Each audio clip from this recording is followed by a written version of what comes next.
السلام عليكم ورحمة الله وبركاته.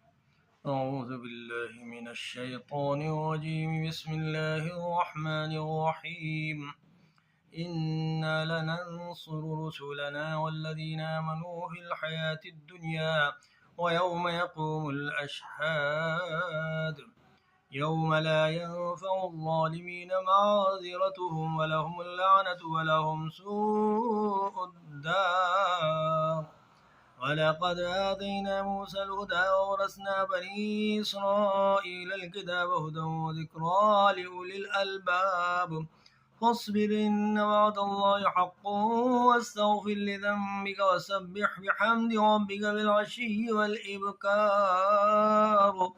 إن الذين يجادلون في آيات الله بغير سلطان أتاهم إن في صدورهم إلا كبر ما هم ببالغيه فاستعذ بالله إنه هو السميع البصير.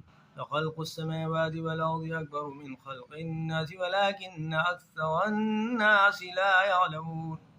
وما يستوي الأعمى والبصير والذين آمنوا وعملوا الصالحات ولا المسيء قليلا ما تتذكرون. إن الساعة لآتية لا ريب فيها ولكن أكثر الناس لا يؤمنون. وقال ربكم ادعوني أستجب لكم إن الذين يستكبرون عن عبادتي سيدخلون جهنم داخرين. الله الذي جعل لكم الليل لتسكنوا فيه والنهار مبصرا إن الله لذو فضل على الناس ولكن أكثر الناس لا يشكرون. ذلكم الله ربكم خالق كل شيء لا إله إلا هو فأنى تؤفكون. كذلك يؤفك الذين كانوا بآيات الله يجحدون. الله الذي جعل لكم الأرض قرارا والسماء بناء وصوركم فأحسن صوركم ورزقكم من الطيبات. ذلكم الله ربكم فتبارك الله رب العالمين. والحي لا إله إلا هو فادعوه مخلصين له الدين. الحمد لله رب العالمين.